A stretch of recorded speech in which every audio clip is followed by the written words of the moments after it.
أهلا بيكم متابعينا، أتمنى تشتركوا في القناة وتفعلوا زر الجرس عشان يوصلكم منا كل جديد. بيبدأ مسلسلنا بظهور ياو رجل الأعمال الغني في البيت، وهو بيجهز مع الطفل شياو ابنه عشان يروح شركته، وبيعلن عن أحدث اختراعات شركته في مؤتمر صحفي. وهنا بتسأله صحفية عن ابنه شياو وإذا كان من جواز سري، لأن مش معروف إن ياو اتجوز قبل كده. لكن ياو بيقول لها إن شياو مش من جواز سري وبيطلب محدش يتكلم عنه تاني. في نفس الوقت ده بتكون الدكتورة تشين قاعدة مع خطيبها القديم دكتور يانغو، معاهم الدكتورة تشينج، وبنعرف إنه سابها بعد ارتباط 3 سنين ووقفت جنبه في كل حاجة. لكن بعد ما اشتغلوا في المستشفى الخاصة الجديدة ارتبط بتشينج علشان تبقى بنت مدير المستشفى، وللأسف ساب تشين وبتقول لهم تشين إن ليها عنده فلوس وإنها ساعدته في حاجات كتير. لكن تشينج بتقول لها إن هي هتسفره بره يكمل أبحاثه، فبتنفعل تشين وبتسيبهم وبتمشي. وبنشوف شياو في مكتب ياو وهو عمال يكسر في كل اللي حواليه ومفيش حد عارف يتعامل معاه خالص. وبيروح ياو عشان يهديه وبيسأله عايز ايه، فبيطلع له ورق بالكلام اللي عايز يقوله. وهنا بنعرف ان شياو عنده مشكلة ومش بيعرف يتكلم خالص، وكل التعاملات بتاعته عن طريق الورق اللي معاه. وبيسأل ياو المساعدين بتوعه عن الدكتور اللي متابع حالة شياو، فبيقولوا له انه استقال ومش جاي تاني، فبيضطر ياو انه ياخده معاه. وبتروح تشين تقعد مع صاحبتها رو وبتحكي لها عن اللي حصل. وهنا بتقول لها رو ان يانغا هيستلم جايزة من رجل الاعمال المشهور ياو عن البحث الاخير اللي عمله. وفي اللحظة دي تشين بتتجنن وبتقول لها ان هي اللي عملت البحث ده معاه، وانها طول ال3 سنين اللي فاتت بتشتغل وبتعمل له كل حاجة، وبتقرر انها تروح له الحفلة وتواجهه. وبنرجع لياو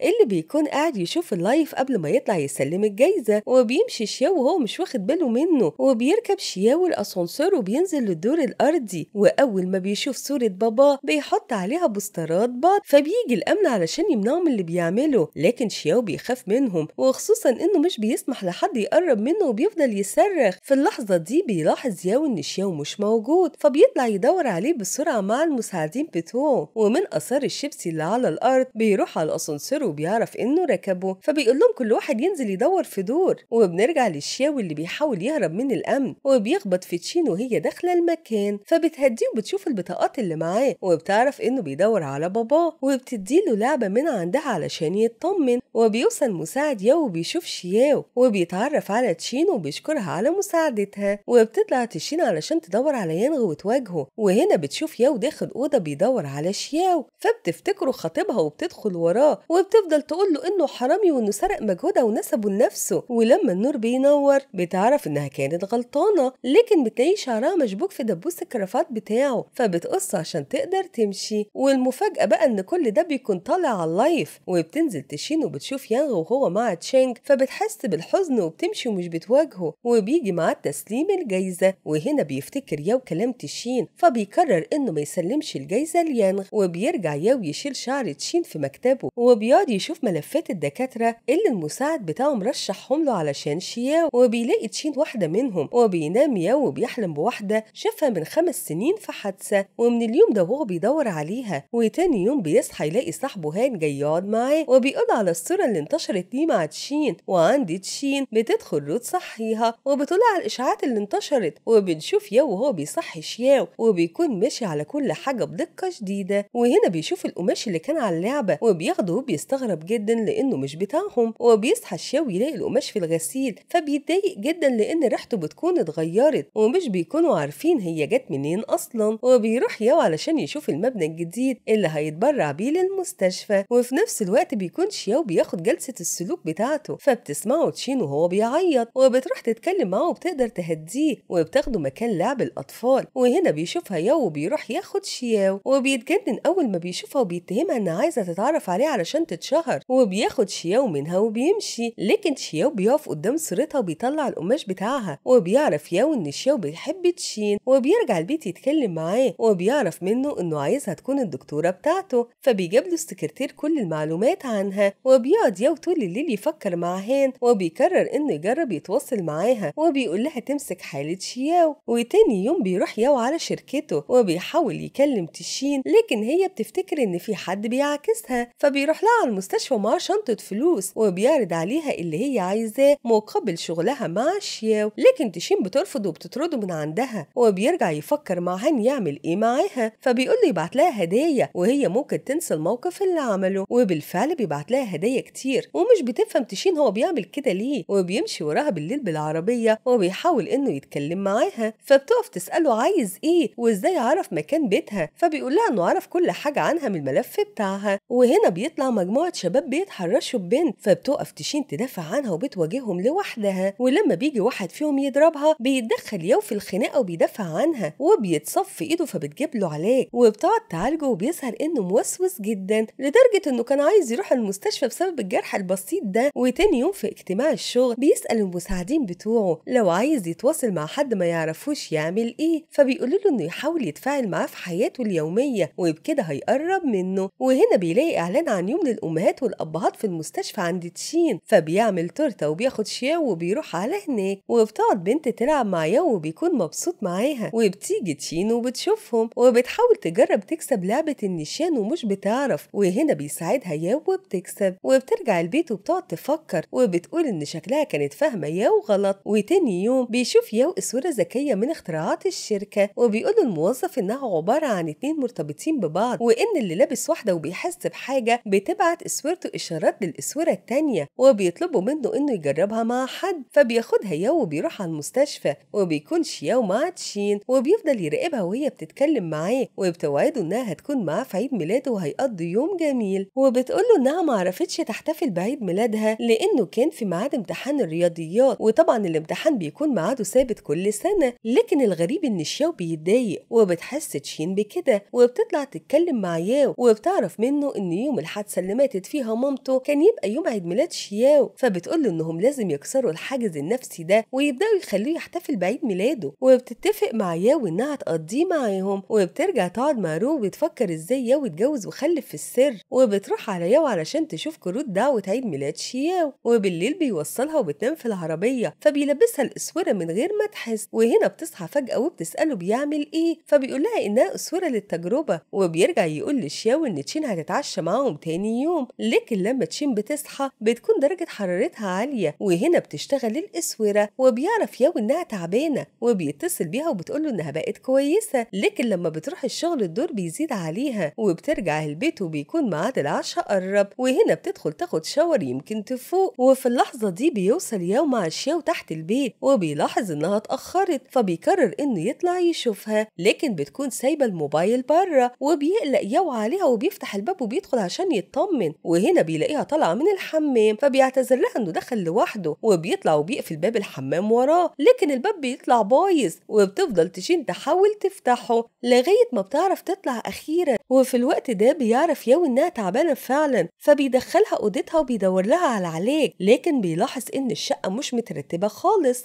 وتاني يوم بتصحى تشين تلاقي شياو جنبها، وبيدخل ياو وبيقول لها إنه ما قدرش يمشي ويسيبها وهي تعبانة. وبتتفاجئ إنه مرتب البيت وكمان عامل لها فطار. وبيطلع شياو وبتعتذر له علشان ما قدرتش تحتفل معاه في عيد ميلاده، وبتوعده إنها هتعوضه عن اليوم ده. لكن شياو بيفاجئها وبيكتب لها إنه عايزها تكون مامته، وبتوافق تشين ومش بتقدر ترفض، وبتقول له يعتبرها زي مامته. وتاني يوم بيروحوا يستنوها قدام البيت، وبياخدها عشان يفسحوا شياو. وبيفتكر شياو إن هان قال له يخليهم يقربوا من بعض، وعشان كده بيعمل فيهم أكتر من مقلب عشان يقربوا من بعض. لكن مفيش حاجة نافعة خالص مع تشين، وبيروحوا الغابة، فبيرمي شياو حاجته وبتروح تشين تدور عليها. وهنا بيحس ياو إن شياو عايز الجاكيت بتاعه بردان، فبيقول له يفضل واقف وهو يروح يجيبه من العربية. وهنا بيظهر هان وبيصفر لشياو عشان يروح له، وبيروح بسرعة عليه وبيمشي معاه. ولما بترجع تشين مش بتلاقي حد، وبيرجع ياو وبيلاقي شياو اختفى، فبيدوروا عليه في الغابة. وفي اللحظة دي بتشوف تشين الطاقية بتاعت شياو في البحيرة، فبتنزل تدور عليه زي المجنونة وهي خايفة يكون غرق. لكن بينزل لها ياو وبيقول لها إن هان اتصل بيه وبلغوا إن شياو معاه. وبيروحوا على العربية لكن مش بيلاقوها، وبيلاقوا هان سايب لهم شنط فيها حاجات، وفعلا بيقضوا الليلة كلها مع بعض. وبتفضل تشين تحكي له عن شغلها وإزاي إنها بتحب الأطفال وبتحس إنها لازم تساعدهم. وتاني يوم بترجع تلاقي رو في البيت، وبتقول لها إن ياو رفض يسلم الجايزة ليانغ.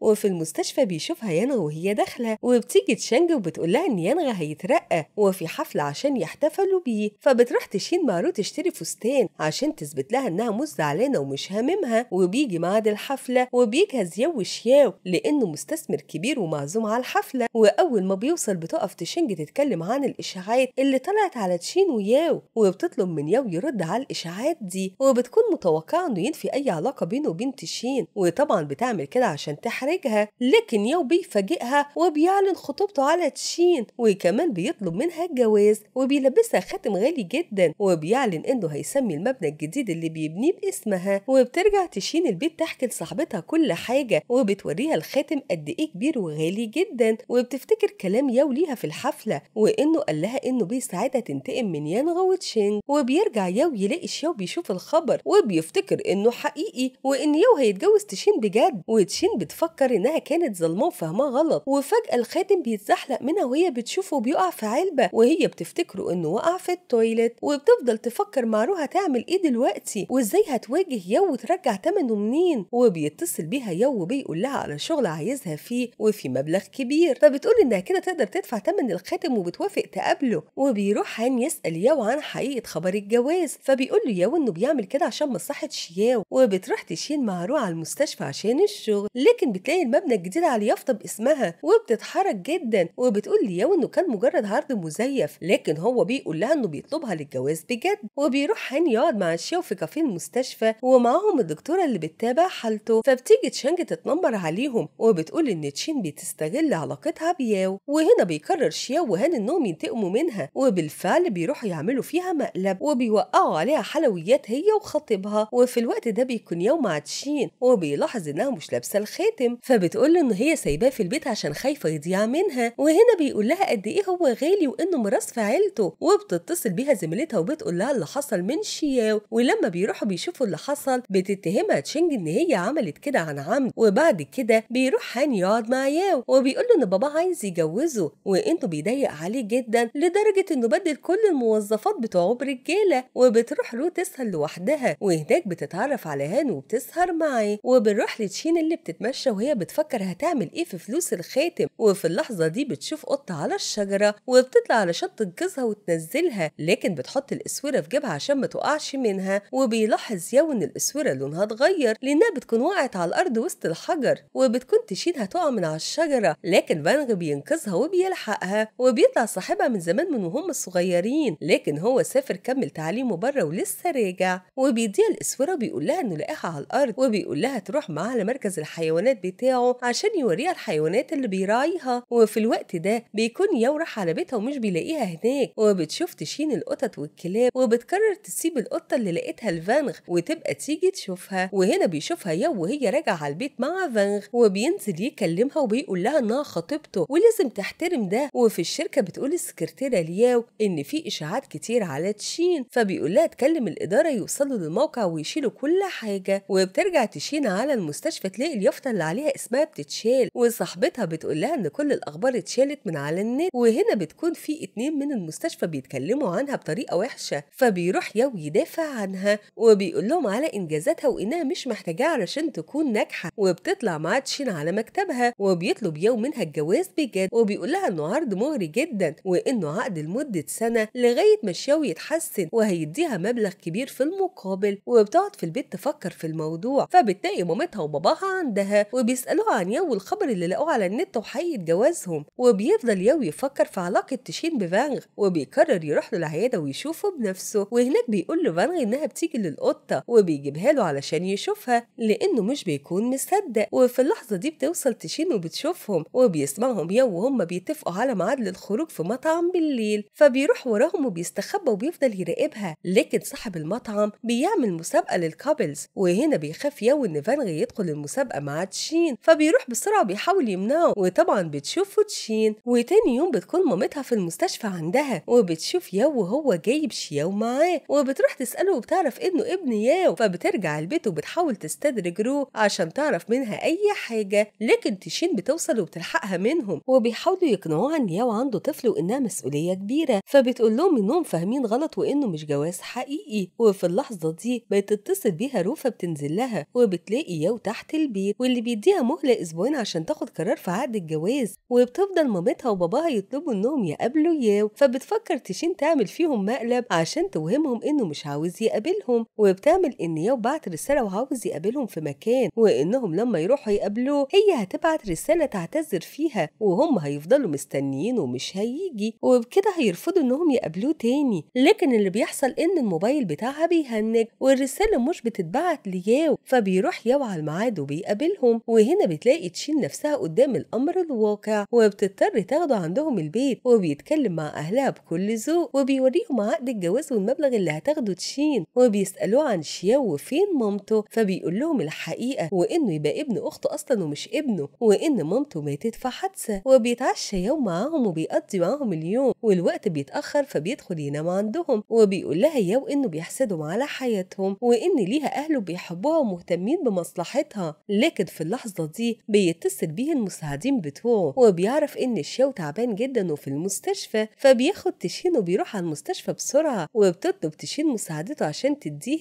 الدواء، وبتسأله قبل ما ينزل ما كانش ظاهر انه تعبان، لكن ياو بيقول لها انه ما لاحظش اي حاجة عليه، وبيديها شياو مصاصة من معاه، وبيتكلم لأول مرة وبيقول ماما، وبيتفاجئ ياو جدا وبيقول لها ان هي اول حد شياو يتواصل معاه. وبتنام تشين مع شياو في المستشفى، وتاني يوم بتقابل رو اللي بتقول لها ان مطلوب موظفات في شركة استثماري كبيرة وان هي هتروح تقدم فيها، ولو اتقبلت هتسيب المستشفى. وفي اللحظة دي بيوصل شياو وبيفضل ينادي عليها ويقول لها ماما، وبعد فترة بيطلبها المدير وبتروح تلاقي ياو هناك، وبيطلب منها المدير انها تتابع حالة شياو بنفسها، وبتفضل تشين مع شياو وبتهتم بيه طول اليوم، ولما بينام بتسيبه وبتنزل تشوف شغلها. لكن تشاو بيصحى وبينزل يدور عليها، فبيشوفوا طفل في منطقة الألعاب وبيحاول ياخد الورق بتاعه، لكن شياو بيرفض وبيتفعل عليه. فمامة الطفل بتزعق وبتفضل تسأل عن مامة شياو وازاي سايباه لوحده يضايق الناس كده. وهنا بتدخل تشين وبتاخده وبتقولها ان هي مامته بتدافع عنه، وبتشوفها تشينج وبتضايقها وبتقول لها انها بتستغله عشان توصل لياو. لكن تشين بترد عليها المرة دي ومش بتسكت لها، وبترجع بالشاو للأوضة وبتتكلم معاه وبتقول له ان مامته في السما وانها هتفضل معاه على طول. وفي الوقت ده رو بتكون في الكافيه وهناك بتسمع تشينج مع زمايلها وهم بيتكلموا على تشين، فبتتضايق وبتروح تتخانق معاها، وللأسف بيدلق المشروب على تشينج من غير ما رو تقصد. في الوقت ده بيوصل ياو وبتمشي تشين من عند الشاو وبتطلع علشان تقابل رو ويروحوا مع بعض، لكن بتعرف منها ان المدير طردها بسبب اللي عملته مع بنته، وبيروحوا يسهروا مع فانغ هما الاتنين، وبتحكي له عن الخاتم واللي حصل مع ياو، فبيقول لها انها اكيد هتلاقي حل للمشكلة دي. وتاني يوم بتكون رو قاعدة مع تشين وبتتفاجئ ان الشركة اللي قدمت فيها قبل كده قبلتها، فبتروح رو تقابل المدير، وهناك بتعرف ان ياو هو السبب، وبترجع تحكي لتشين وبتقول لها ان ياو هو اللي ساعدها. وتاني يوم بنشوف تشين وهي واقفة تفكر ازاي هتشكر ياو، لكن لما بيوصل ياو بيجيله اتصال من مربية ان شياو اختفى، وبتروح تشين تدور عليه معاه وبتقول له انه ممكن يكون راح لها البيت، وفعلا بيروحوا على بيتها بيلاقوه هناك، وبيدخل ياو وشياو يقعدوا معاها وبتعزمهم على الغدا، وبتقول لهم تشين انها هتعمل لهم اكل مميز، لكن ياو بيقول لها ان الاكل لازم يكون بالمعايير الصحيه. وهنا تشين بتنافسه وبتقول له انه مش مهم الالتزام بالوصفه، وبيقرر ياو انه يثبت لها ان المعايير اهم حاجه، وبيعمل كل واحد منهم طبق لوحده بطريقته، وبيخلوا الشاو يدوق ويقول رايه في الاكل، وبيسالوه طبق مين اللي عجبه اكتر. وهنا بيتفاجئ ياو ان الشاو معجب باكل تشين اكتر، على الرغم ان ياو عمل له الاكل اللي هو متعود عليه دايما. وهنا بتقول له تشين ان المهم الحب، وبالليل بينزل ياو يركب شياو العربيه عشان يروحوا، وبتشكره تشين علشان ساعد صاحبتها، وبتضطر انها تقول له على موضوع الخاتم وانها مستعده تدفع ثمنه. وهنا بيديها ياو العقد وبتضايق انها تاخد مبلغ كبير لمده سنه، فبتوافق عشان تسدد ثمن الخاتم، لكن بعد ما بتمضي بتتفاجئ ان في شرط جزائي كبير، وبتطلع تقول لصاحبتها اللي حصل مع ياو وانها خلاص وافقت تروح بيته ولازم تمشي من البيت قريب وهتسيبها لوحدها. وبيقعدوا يفتكروا ازاي كانوا عايشين مع بعض زمان، وانهم لما نقلوا للبيت ده اتمنوا انهم يشتروه، لكن رو بتقول لها انهم لازم يحتفلوا قبل ما تمشي. وبيظهر ان في حد بيراقبهم، وتاني يوم بيروح حان على الشركه متاخر وبيكون في اجتماع، وبيتفاجئ ان رو هناك، وبابا بيقول له انها السكرتيره بتاعته، فبيحاول يكلمها لكن هي بتعمل نفسها مش عارفاه. ولما بابا بيطلب منه ملف الشغل بيطلع انه جايب ملف غلط، فبابا بينفعل وبيمشي من الاجتماع. وفي الوقت ده بتكون تشين في المستشفى